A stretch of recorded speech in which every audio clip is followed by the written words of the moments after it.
Welcome. Thank you. So now we'll have a discussion on Bhagavad-gita. Do you have that book? Yeah. You have the Bhagavad-gita? I've been struggling to read it. Oh, okay. It's hard.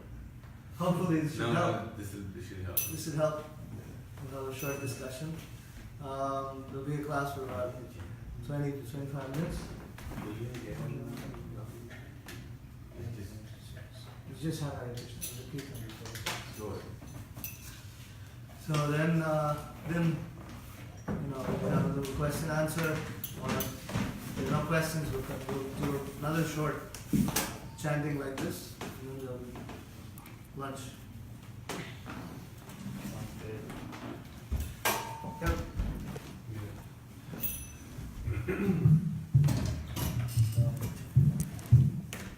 Maha gave you a book? Yeah, I have all of them. Alright. No, so he distributed the book to you. No, He found SSR and Gita somewhere. Oh, really? Then I distributed Teens of Lord Chaitanya pizza next. shop. Just sitting there, so I picked it up. Really? Where was that? I was gonna order that book too that same week, and so I walked into the pizza shop and it was just sitting there. Oh, that's mystic. Yeah. You were gonna order this Yeah. book? How did you order I was gonna order it through Amazon. Like I was already gonna order it before, but then that week I was adamant about ordering it, and then I walked into that shop to get pizza, and it was just sitting there, and I was like, wow. Were they selling it or was No, it was just sitting there. Like someone wow. left it there. And I asked the guy at the counter, does this belong to anybody? He said, no, take it. Wow. And alright, so we'll hear about the book now. Union Square. Yeah, alright. Then I gave him Teachings of Lord Chaitanya and Nectar of Devotion. Yeah. And some other book. What was the other book? Is it Tales of Kites and Red? Teachings of Lord Chaitanya. Chaitanya. Book. I'm very Hey. Yeah. Please have another. Give him a Gita. Right. Are there Gita? Yeah. There it is. So,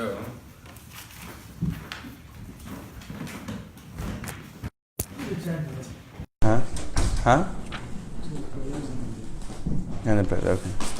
Om Ajnanathimirandaśya Jnananjanashalakaya Chakshuranmritamena Tasmai Shri Gurave Namaha Shri Chaitanya Manubhishtam Stapitam Yena Bhutale Swayam Rupa Kadamayam Dhati Swapadantikam Vandeham Shri Guru Shri Utapatakamalam Shri Gurun Vaishnavamsha Shri Rupam Sagajatam Sahagana Raghunathanvatam Tam Sajivam Sadvaitam Savadhutam Pajana Sahitam Krishna Chaitanya Devam Shri Radha Krishna Padan Sahagana Lalita Shri Vishakamatamsha He Krishna Karuna Sindho Dina Bandho Jagatpate Gopesha Gopika Kanta Radha Kanta Namoste Jaitam Srato Pango Mandamate Gati Masarvasva Padambojo Radha Madar Mohano Divya Vrindaranya Kalpadrumada Shimudatnagar Simhasanusto Shrimad Radha Shri Govinda Devo Prastalavi Sevyamano Smurami Shrimad Dasara Sarambi Vamsi Bhatata Tasita Kashan Venu Sonar Gopir Gopinada Sesana Tapta Kanchan Gaurangi Radhe Vrindavaneshwari Rishabhanan Sute Devi Pranamami Haripriye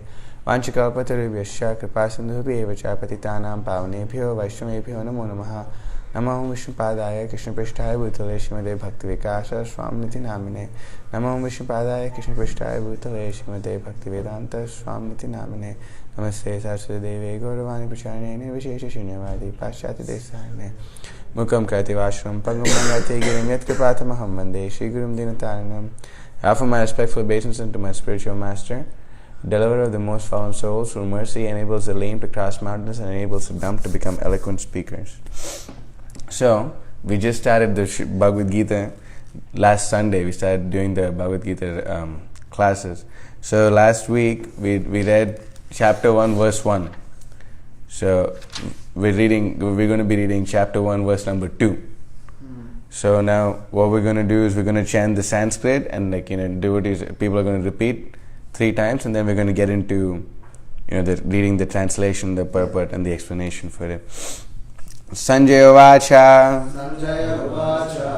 Dishvatu Pandavanikam Yudham Duryodhanasthada Acharyam upasangamya Raja vachanam abravit. Sanjaya vacha Dishvatu pandavanikam Vyudam duryodhanastada Acharyam upasangamya Raja vachanam abravit. Sanjaya vacha Dishvatu pandavanikam Vyudham duryodhanastada Acharyam upasangamya Raja vachanam abravit. Sanjaya vacha Sanjaya said Drishtva after seeing Tu but Pandava Anikam the soldiers of the Pandavas Vyudham arranged in military phalanx Duryodhana King Duryodhana Tada at that time Acharyam the teacher Upasangamya approaching Raja the king Vachanam words Abravit spoke. Translation. Sanjaya said, O king, after looking over the army arranged in a military formation by the sons of Pandu, King Duryodhana went to his teacher and spoke the following words. Purport. Dhritarashtra was blind from birth. Unfortunately, he was also bereft of spiritual vision. He knew very well that his sons were equally blind in the matter of religion, and he was sure that they could never reach an understanding with the Pandavas, who were all pious since birth. Still, he was doubtful about the influence of the place of pilgrimage, and Sanjaya could understand his motive in asking about the situation on the battlefield. Sanjaya wanted, therefore, to encourage the despondent king and thus assured him that his sons were not going to make any sort of compromise under the influence of the holy place.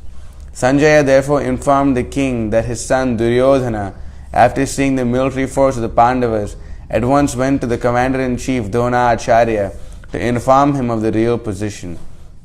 Although Duryodhana is mentioned as the king, he still had to go to the commander on account of the seriousness of the situation. He was therefore quite fit to be a politician. But Duryodhana's diplomatic veneer could not disguise the fear that he felt when he saw the military arrangement of the Pandavas. So the context of the whole Bhagavad-gita is that it's a war. It's a war between one party called the Kurus or the Kauravas and another other party called the Pandavas. And the situation is such that the Kauravas had usurped the rightful throne of the Pandavas, and the Pandavas, being the good guys, they just requested from the Kauravas that just give us small villages to rule, because if we can rule these 5 small villages, our duty, our occupational duty as a rulers, Kshatriyas are actually called the management. Just like how in the current society you have a society and it's divided into different social divisions. You have the intellectual class, like you have the scientists, you have the teachers. These are the intellectual class. They create the ideas. They create the whole way in which the society is structured. Then you have the administrative class. You have the government, right? The government takes care of everything that's going on. If someone some crime was going to happen, the government could use violence to curb that crime.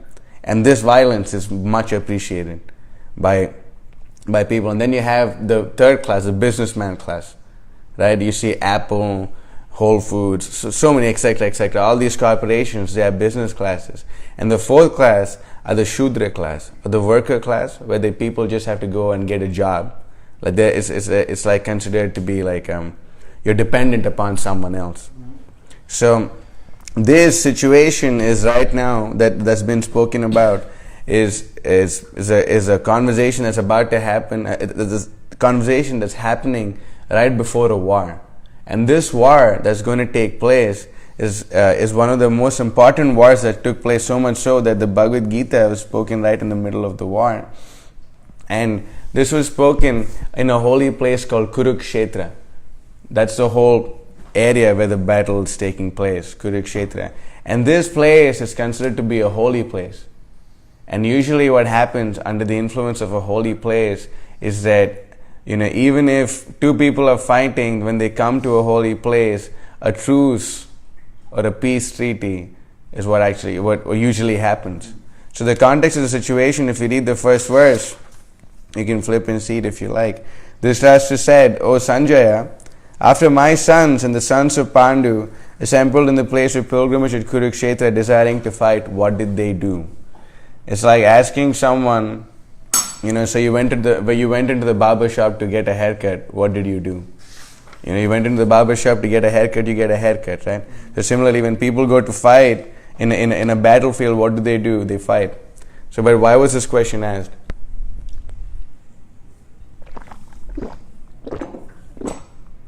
This question was asked because it was a holy place.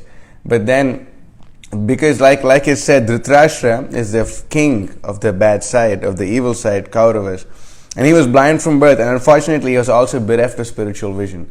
So he wanted to in a manner that's not so just, usurp the kingdom. So he wanted to make sure that the war happens, because if the war happened, then he could very easily, his sons could claim the throne, and hence his selfish agenda could be fixed, could be properly adjusted.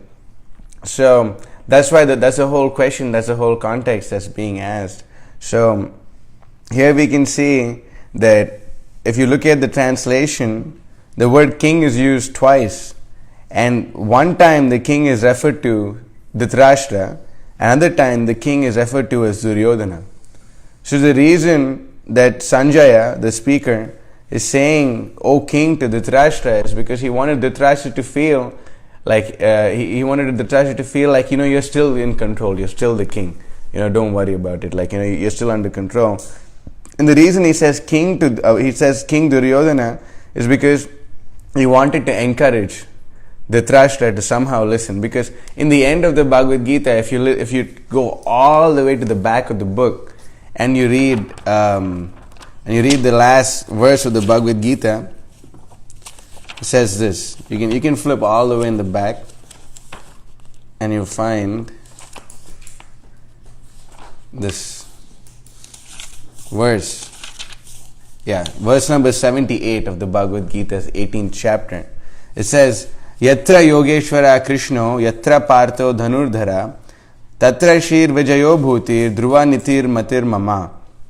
Translation: wherever there is Krishna, the master of all mystics, and wherever there is Arjuna, the supreme archer, there will also certainly be opulence, victory, extraordinary power, and morality. This is my opinion. You see, so he could have said this right in the beginning of the book. He could have said this right in the beginning, right when Dhritarashtra asked him the question. He could have said this, and the matter could have been closed. But the reason why Sanjaya, said this, and because he wanted to encourage the king to continue to listen. Because usually the nature of someone who is in touch with the Supreme Personality of Godhead, Krishna, is that he wants to share about Krishna. He wants to share Gauravani. He wants to share the teachings of Lord Krishna, Lord Sri Chaitanya Mahaprabhu. He wants to share these teachings to anyone and everyone. So sometimes what happens is, like when he sees that the opposite party is a little despondent, he just uses sweet words in order to encourage them to listen. We ourselves see that many times, that sometimes, people aren't so favorable to stop, and we take the book and we speak many sweet words to them. We tell them, "Wow, sir, you look very intelligent, sir. You look like a scholar and a scientist. You look like a smart guy, at least smarter than me. Of Albert Einstein, right?" And then when you say things like that, then they just feel, "Yeah, okay, I know about this guy." And then you put the book into their hands, and then you conduce them to perform devotional service. You conduce them to use their ears and eyes into something that's very conducive to their own spiritual life. So that is the exact policy, exact technique that's being used over here, is that sweet words are being spoken in order for this person to hear the message of the Bhagavad-gita. Because he spoke the sweet words, the evil king Dhritarashtra was open to listen to the message. He was open to listen to the whole Bhagavad-gita. Right? So at the end of the Bhagavad-gita, he says, Krishna, they're going to win. Your sons are going to lose and they're going to win. You see? But he let it happen all the way in the end. And right now, it's currently happening that he's telling, yeah, don't worry, King Duryodhana. Although Duryodhana was still a prince, he said, Duryodhana is a king. He's won already, so don't worry about him. So that is the context. So one may ask, okay, this is a war that happened 5,000 years. What does it have to do with my life right now? Why do I have to, sit and listen to a history class about some place where someone fought and it's all the way in India and I'm all the way in New York? What difference does it make to me? The difference it makes to us is that it makes all the difference, because this actually gives the way the Bhagavad Gita is placed is the first chapter gives us a social understanding, social perspective. It's a Krishna conscious social perspective in this day and age. The whole of first chapter gives you like a Krishna conscious social perspective, and from second chapter to verse number 12 onwards, it starts explaining the science of, the spiritual side of it, more spiritual side of it, like it speaks about consciousness, etc., etc. So here we can understand that, you see, one other thing is that the word, if you go and look at the Sanskrit in this verse, it says Acharyam Upasangamya. The fourth line of the verse says Acharyam Upasangamya. Acharyam means teacher. Right? So the word Acharya is used in a sort of sarcastic way. Because usually what happens is Acharya means teacher. So this person, Duryodhana, wants to go up to his teacher and he wants to ask, he wants to, take advice from him, or, take some instruction. Usually the principle in spiritual life is that there's a disciple and there's a spiritual master. There's a student and there's a teacher.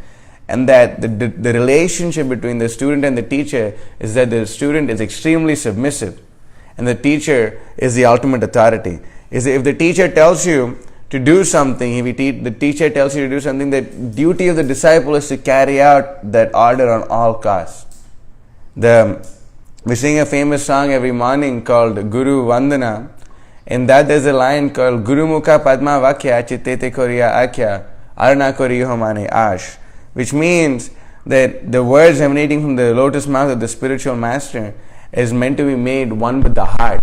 And other than making those words and instructions one with our heart, we have no other desire. That is spiritual culture. Because if you do want to learn something, that is the etiquette, that is the custom that's actually followed in order for spiritual knowledge to descend upon you. You can't really ascend all the way to the spiritual world. Like, for example, I can't really, speculate and figure out how to make an airplane just by looking at it or by thinking about it.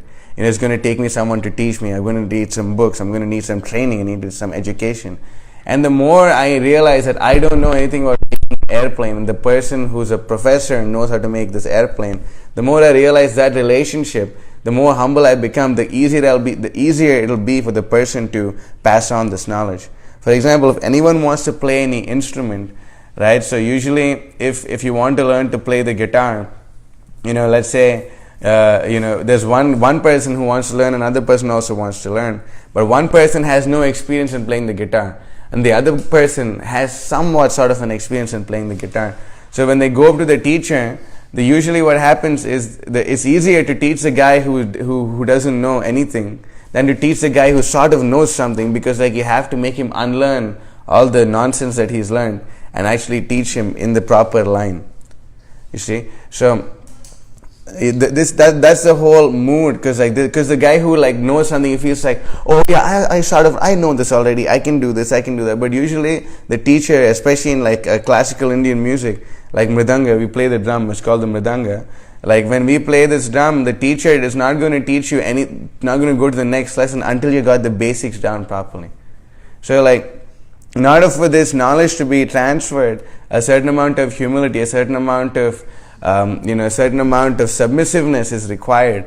Again, all this is there in the Bhagavad-gita. If you turn to chapter 4, verse number 34, it's called, the Sanskrit is Tadvidi Pranipatena Pariprashrena Sevaya Putikshanti Te Jnanam Jnanina Sattvadarshana.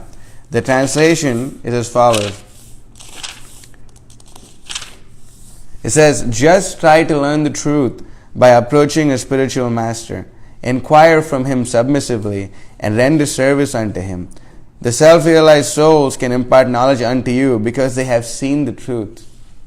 You see? So you can understand that how should you learn about the truth? You must learn that truth by approaching the spiritual master. You should inquire from him submissively and render service unto him. Then he can impart to you the truth because he's seen the truth. That is the importance. That is the etiquette of actually learning how to see the truth. That's the etiquette of learning what's reality and what's illusion. So the word Acharya is used in a sarcastic manner because in the beginning, if we look more into the history of this war, it's called the Mahabharata, there have been many times where Dronacharya told to Duryodhana that, I really don't like this war. I don't want this war to happen. If you go to the war, I'll support you, but I'm not in favor of this war. Please don't do it. Please don't do it. Please don't do it. I don't think it'll be nice if you do it like this. I don't think it'll be nice if you do it like that. But Duryodhana was hell-bent upon doing this. He was hell-bent upon, I want this war to happen. I want this war to happen. So we see sometimes when the spiritual master and the disciple are there, and the disciple is, in spite of the spiritual master telling him not to do something, he really wants to do it. He really wants to do it. He really wants to do it. The spiritual master says, all right, go do it. I'll pray for you. Then he feels like, oh, okay, I got permission, so I got it. I'm going to do it. And usually the result is not so nice. The result is not so pleasing to the person, the reactions he's going to get, and to the spiritual master. But he's doing it unwillingly. So the word Acharya is used in a wrong context. So again, what does this have to do with us? Because this spiritual teachings, this spiritual knowledge unveil the reality. It actually unveils the reality and separates the illusion. That's what these spiritual teachings do. They actually help you realize that you're not this body and who you are is spirit soul, and what's the nature, what's the duty of that spirit soul, and what's actually going to make it happy. That's what these teachings do. So what does this matter to us right now is that these teachings are still there. Just like you can be sitting over here, you can be sitting on the bank of a river. Right? In India, there's a very holy river called the Ganga. And the Ganga flows all the way from the Himalayas. And it's flowing from there. But if you're sitting on the bank of the river and you touch the Ganga, this water, you're in one sense, you're in touch with the water that's coming right from the Himalayas. Right? If you had to actually get the Ganga, you have to go all the way to the Himalayas and get it. But the water is flowing all the way down and it's coming right in front of you that you can touch the water. So similarly, the stream of spiritual instructions is handed down from the guru to a disciple, from the learned guru who's seen the truth to a submissive disciple, and that disciple hands it on to his disciple, and so on and so forth. That is the culture of the transference of the spiritual knowledge. It doesn't matter if you have thousands and thousands of disciples, but actual transference of knowledge is one that happens from one heart to another, that is actually pure, that actually has the right service attitude, that actually has the right method to actually understand what to do and what not to do. That is the culture that's behind all of this. And this spiritual teachings is available now, and we have practical experience of it. Because we ourselves are in the line of a bona fide spiritual succession, descending from Sri Chaitanya Mahaprabhu himself, descending from Krishna himself, Vedavyas, Brahma, Krishna. And so like the head of a sampradaya is a very great personality called Brahma, and we can be directly in touch with Brahma through the correct disciplic succession.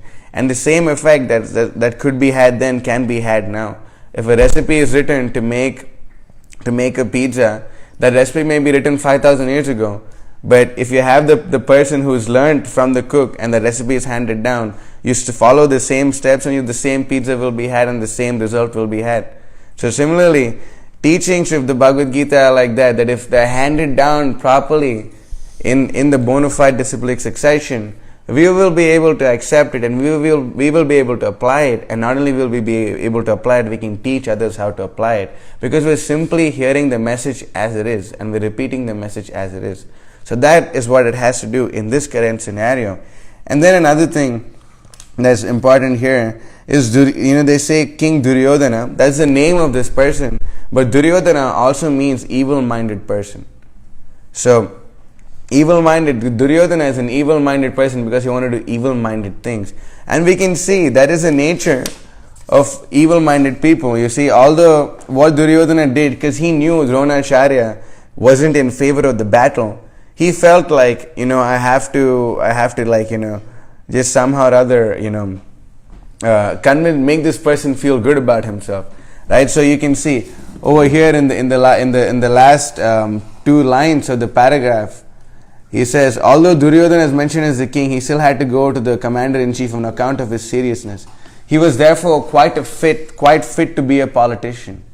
But Duryodhana's diplomatic veneer could not disguise the fear he felt when he saw the military arrangement of the Pandavas. You see, he was quite fit to be a politician because this is the nature of someone who is extremely selfish. In Bhagavad-gita, these people are called demoniac. It's the nature of someone who is demoniac that they will simply go and glorify someone else in order to get something done for their own good. There's a group of people and there's one guy who has the capability of doing something, but he just doesn't want to do it. So the selfish-minded people will go and glorify him. Let's just say they're in a group of they're in a group of people, and one guy has some experience in rifle shooting. So like someone is like some innocent person is there, but they feel like it's a threat to their own selfish interest. They'll go and glorify him. Wow, you're such a great person. You're such a great rifle shooter. Why don't you just shoot that? It'll be good for us. It'll be good for you. You'll be glorified all over the 3 worlds. I'll even give you a bounty. You'll don't worry. Everything will be fine. Everything will be fine. That's the nature of selfish-minded people, that they simply go and what they do is they glorify a person in order to actually safeguard their own selfish interest. Because their ultimate goal, the Bhagavad-gita says, asatyam apratishtamte. They think that there's no ultimate truth. They think that there's no need for anything else but bhoga aishwarya, to enjoy this world, enjoy matter. Their goal is to think that there's no reason behind anything, and the whole reason that the whole world exists is simply because of lust.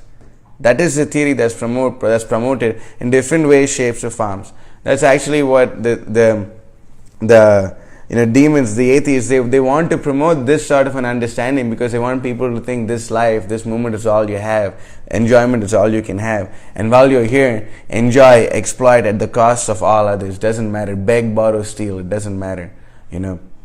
All you have to do is you have to enjoy life. And so in order for his enjoyment not to be hampered, Duryodhana, being quite a fit politician, he went up to Dronacharya and started giving him so much importance. There's a whole army. Why did he have to go to Dronacharya? There were other great warriors too. He could have gone to Karna. Karna is another extremely amazing great warrior. He could have gone to Bhishma. Bhishma is the greatest warrior that was existing for a long time. He could have gone to Bhishma, he could have gone to so many other people, but he goes to Dronacharya because he realizes that, Dronacharya is actually a Brahmana. He is the intellectual class of society, but he knew the military arts. So he was teaching the military arts to everyone. And he taught the military arts both to the Kauravas, who were the bad guys, Duryodhana's guys, and the Pandavas, who were the good guys, who they're fighting against. So he taught the art to both of them, but in order to make sure that there's no affection that Dronacharya is going to show towards the Pandavas, he goes and glorifies them and tries pinning him against them. And because he tries pinning him against them in such a way that they have to fight the war. It's gone. Once the conch shell blows and everything is said and done, the war is going to happen and one side is going to win and one side is going to lose. It's always a do or die situation in a war. So that is a nature. Again, you can ask, so what does that have to do with me? So Duryodhana went and spoke to Dronacharya. What does that have to do with me? It has everything to do with you, because you can see that is the nature of those who are actually selfish-minded. That they will sit and they will exploit you for all the means and purposes that they possibly can do. They will sit and they will say, oh, your HR is there, managers are there in the company, and they don't even treat you like a human being. They'll give you a number, H3479. So then they'll have a whole chart. So H3479, his quality of work is not so good. He's not producing so many results. Let's put him in the backfire. Something like let's fire him. Let's put him in this category. Let's put him in the DE category. So in the DE category means let's just dispose them off. So So like let's put him in that category. And let's age 7, 8, 9, 4, he's doing pretty good. So let's give him more money. So basically they come and they exploit you for a particular reason, and as long as you're giving them the results. See, like you can work for 8 hours in a company, or you can work for 12 hours in a company. Your pay more or less will be the same. Maybe you'll get like a $1,000 more or $100 more. But actually what's happening from your working the job is that the person who you're working under is getting paid a lot more than you can imagine. So for him to give you a raise, or to be like, oh, you're working so hard, you're so great, I offer this toast to this guy for working so hard and getting a company together, and cheers. And all that is drama, simply drama, in order for them to exploit you even more. That is the nature. That's the nature of the world today. And that's what this verse has everything to do with us. All this whole scenario has everything to do with us, because it gives us a Krishna conscious social perspective. The whole first chapter, you see. And and another thing is, in the end, Srila Prabhupada writes, Duryodhana's diplomatic veneer could not disguise the fear he felt when he saw the military arrangement of the Pandavas.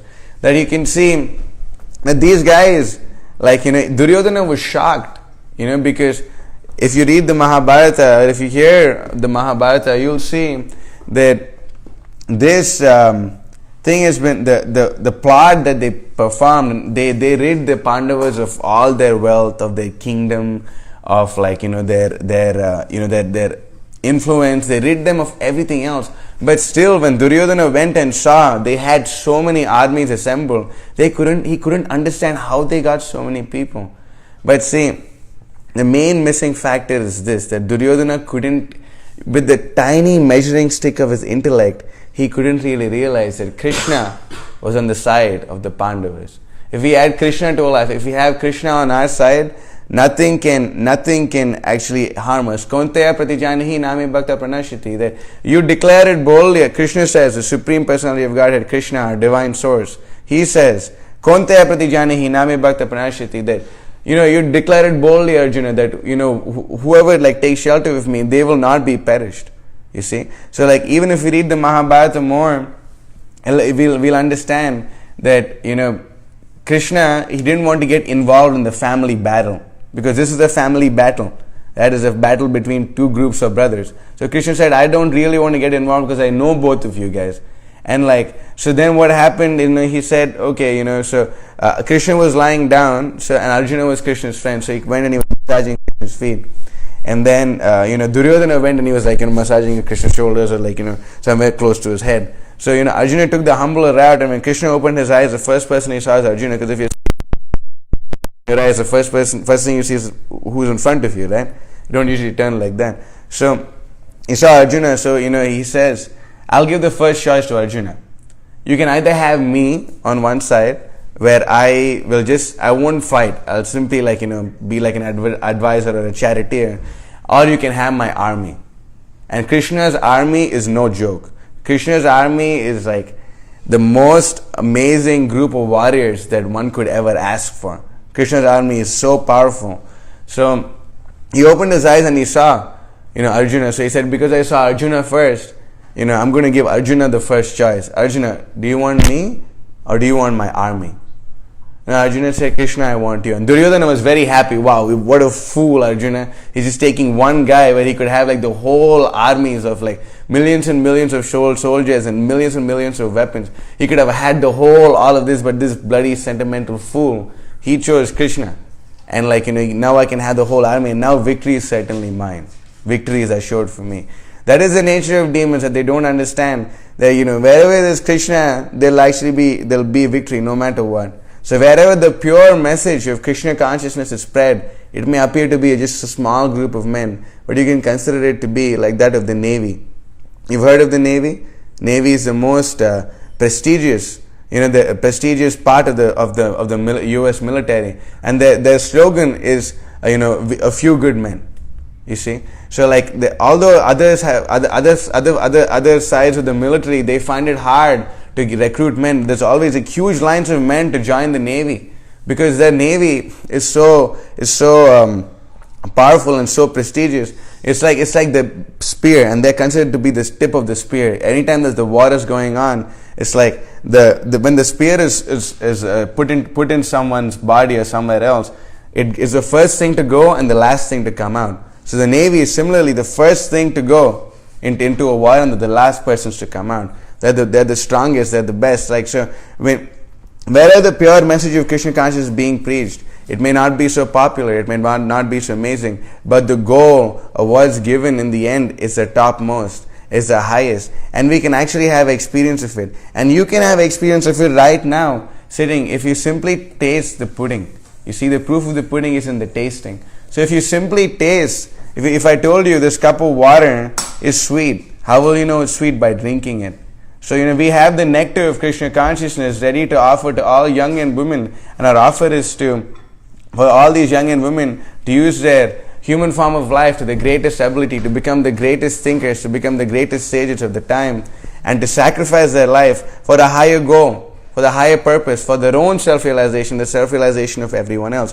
This is our offer. And we offer to give anyone this nectar of Krishna consciousness to the utmost limit. And whoever is so intelligent, they can come and they can join. And when they join, they will not regret it. So I'm going to end this class here. If there's any questions or comments. So I understand now a lot better. Yeah. The whole thing. I don't really have a question right now. I haven't thought of one. That's okay. You can let it sink and then Yeah. you have questions. He can ask his question, and after that you can frame it. Yeah. So you made one point that demons, that they exploit others by complimenting them. Like, hey, you're such a smart guy, why don't you do this, like, so some people may think, like, oh, like, what's the difference between the Hare Krishnas, like, they also glorify people to Right. Classic. distribute their books and, to get some money in return. What's the difference between these people and, regular businessmen on the street?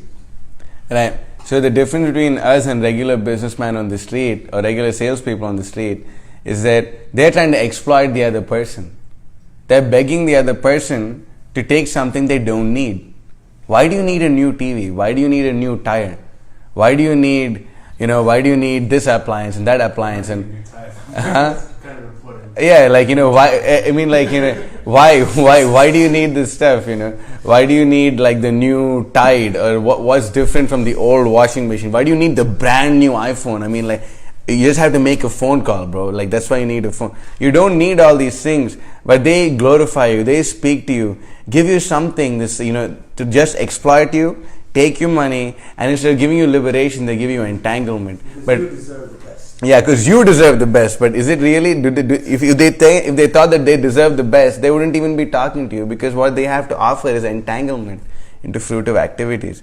You see, but what we offer to someone, we offer them ultimate liberation. We offer them a solution to all their problems. Which salesman out there can claim that their product will give people freedom from birth, death, old age, and disease? No one but us.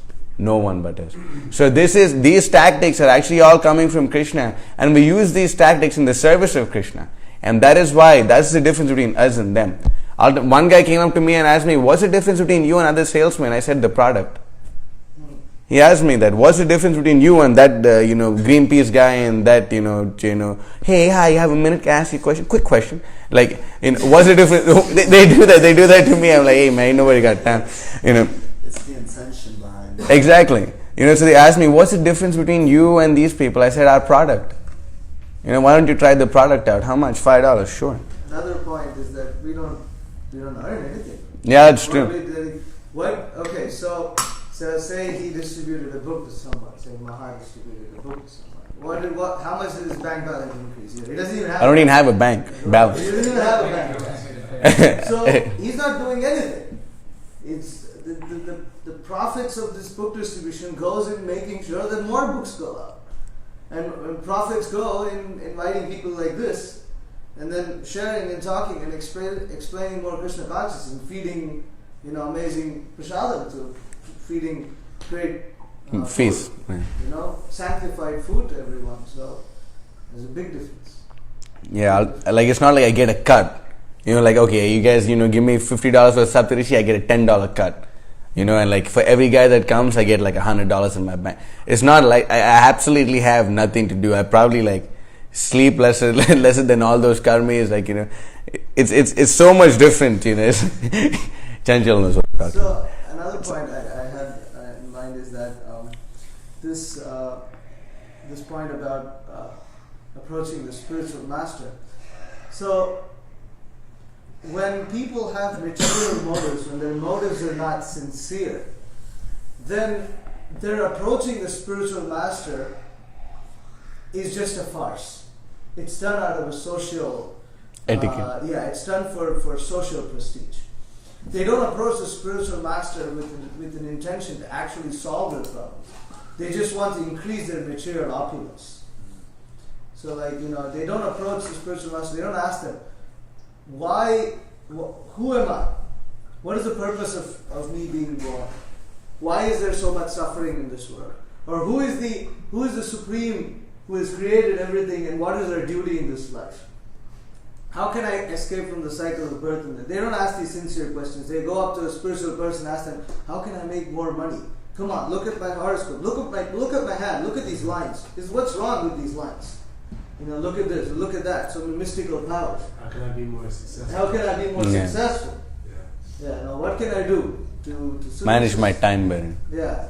Yeah. So usually the idea, unfortunately it may even creep into certain institutions, is that instead of giving people the ultimate goal of life, instead of giving people a spiritual goal, they give people a religious goal. Like, they give blessings, they do pujas, they do rituals, they speak sweet words, they go do this, they go do that, but they don't give people the real thing. Ultimately, the spiritual master's duty, there's a verse in one of our scriptures called the Bhagavad-gita, Guru na Shashyat. It says that one should not be a guru unless one can offer his disciples ultimate liberation. That is the duty of a spiritual master, is that if he has a disciple, his duty is to give that person the liberation. Unless he can give the person such a liberation, then there's no point in being a spiritual master. There's no point in being a spiritual... Yes, Prabhu. Yeah, I got a question and a comment first and question. What you just said right now, that one should not become a guru if one cannot deliver his punishment cycle of birth and death. That also includes that one should not become a father, right? Teacher, and so forth. So also, you were just talking about earlier that the message is carried on from the guru, who is free from the four defects of human life, to the disciple who also has a pure heart. So,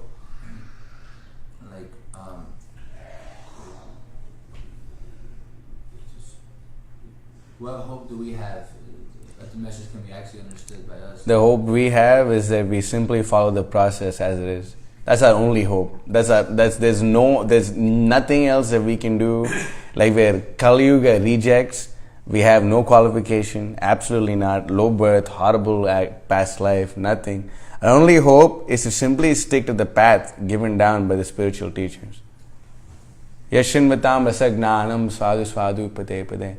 That if one is uplifted simply by repeating this word and by hearing these words.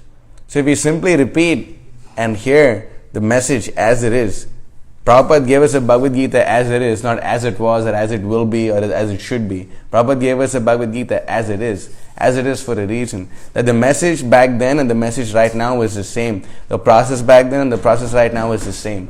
So we simply stick to the process. And when we stick to the process, all good fortune will be bestowed upon us. Now I'm going to end the class here. We're going to have a little more chanting and then we're going to have the feast. And during the feast we can talk more. Okay? Alright. Hare Krishna.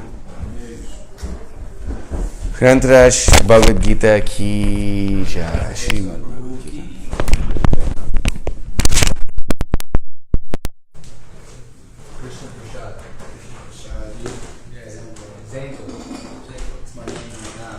We're gonna change it. Yeah, that's my phone name. It was called Zenko though? Yeah, Okay. sure.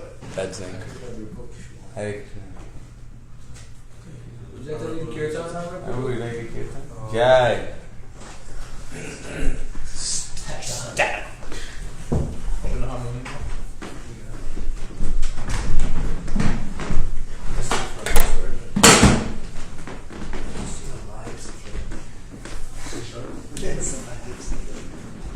It's probably easy to do.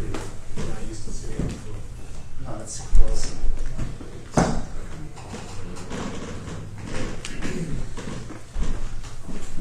Weather related not coming, so Yeah.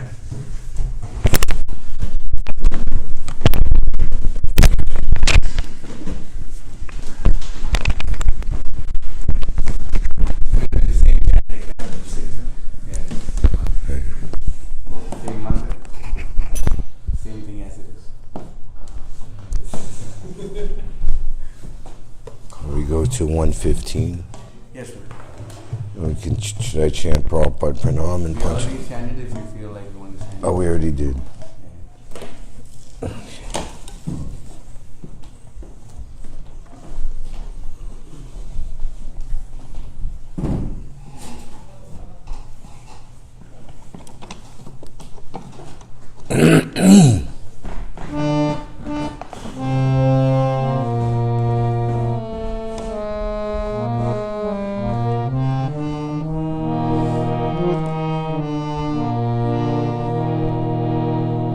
Hare Krishna, Hare Krishna,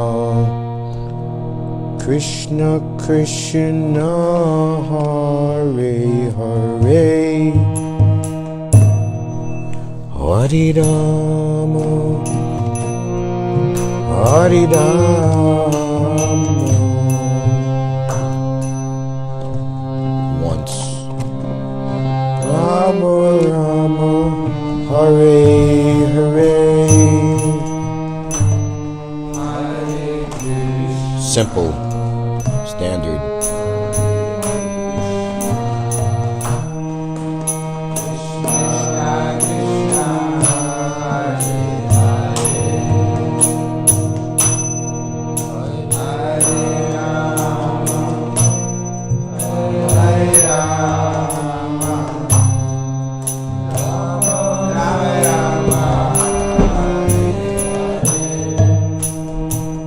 Hare Krishna, Hare Krishna, Krishna Krishna, Hare Hare, Hare Rama, Hare Rama, Rama Rama, Hare Hare.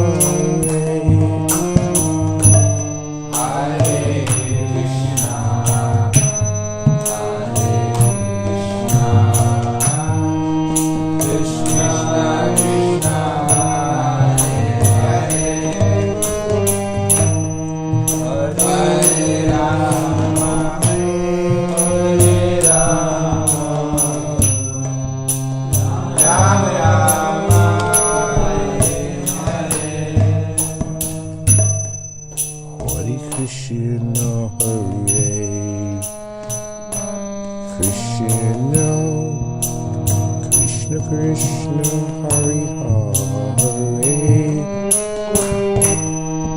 Hare Rama, Hare Rama, Rama Rama, Hare Hare.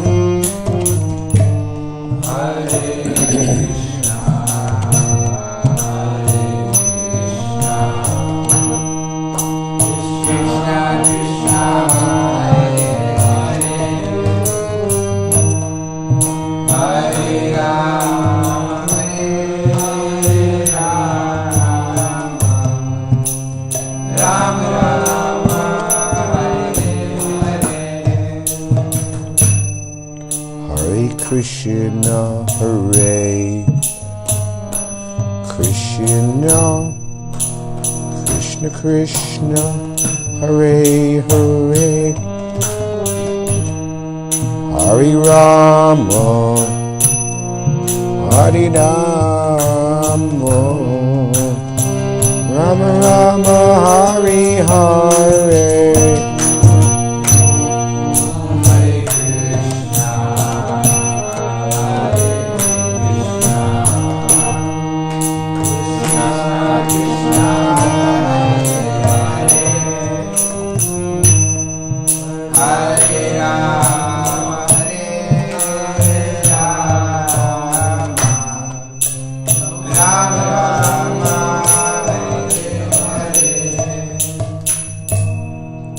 Hare Krishna,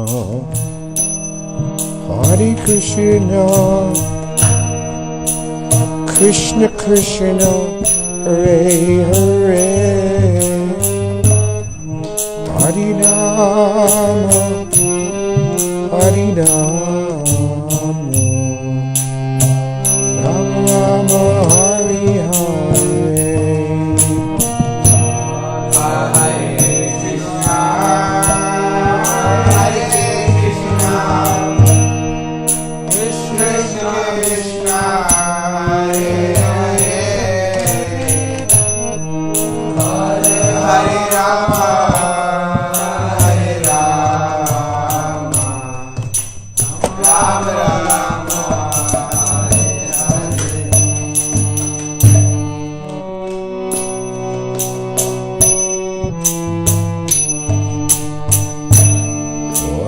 Krishna, Hare Krishna, Krishna Krishna, Hare Hare, Hare Rama, Hare Rama, Rama Rama, Hare Hare.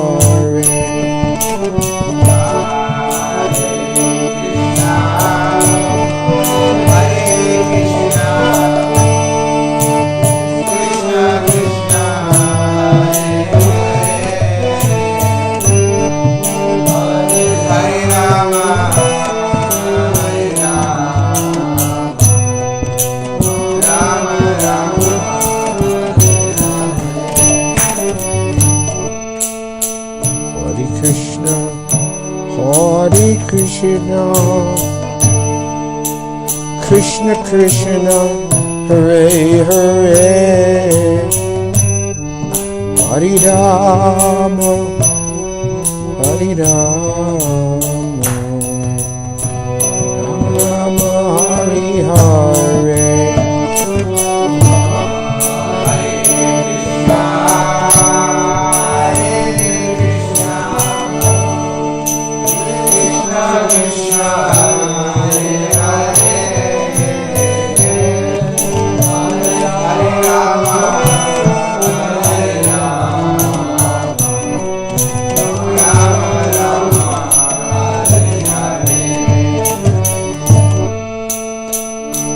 Krishna, Hare Krishna, Krishna Krishna, Hare Hare, Hare Rama, Hare Rama, Rama Rama, Hare Hare.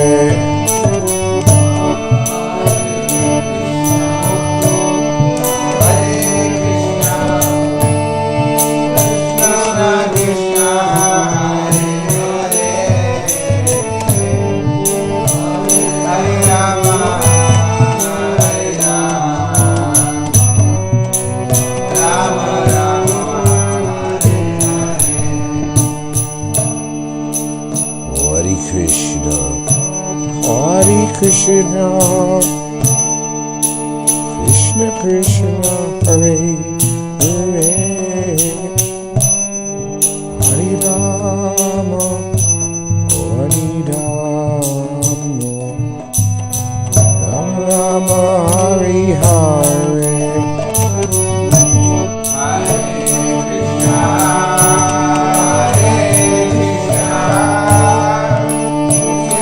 Krishna,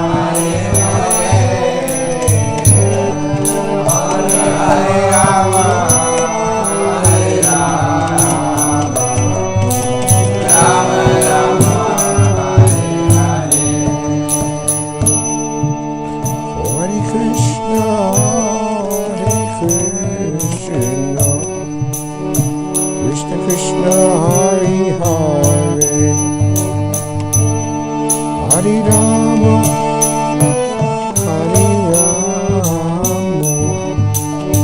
Rama Rama, Hare Hare.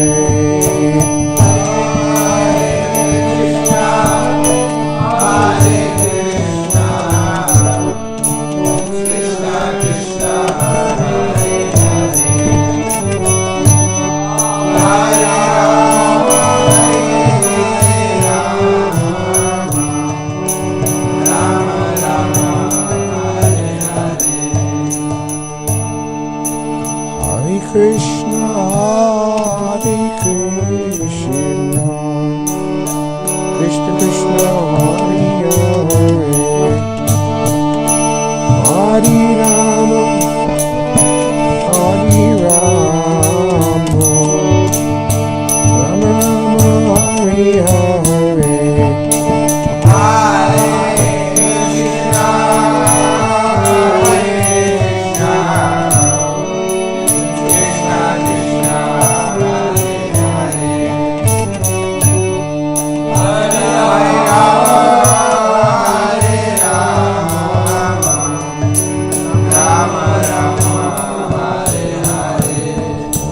Krishna, Hare Krishna, Krishna Krishna, Hare Hare, Hare Rama, Hare Rama, Rama Rama, Hare Hare.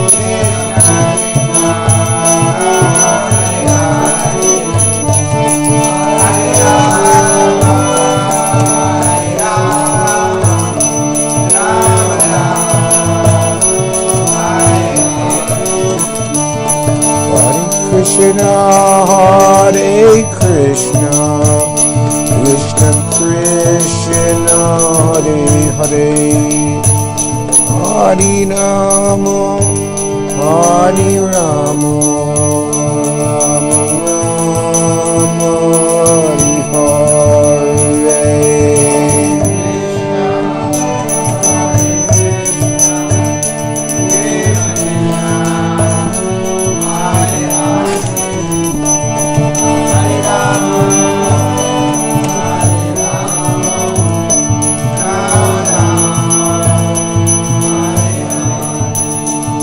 Hare Krishna, Hare Krishna, Krishna Krishna, Hare Hare, Hare Rama, Hare Rama, Rama Rama, Hare Hare.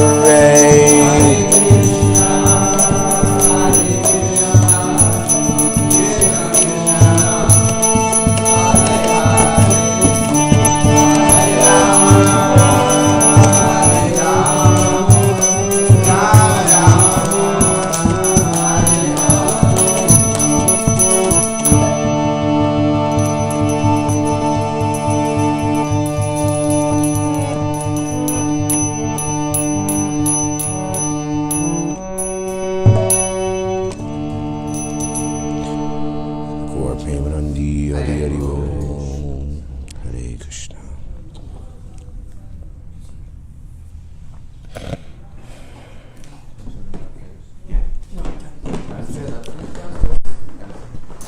So we're gonna have the feet downstairs, okay? So Downstairs. yes.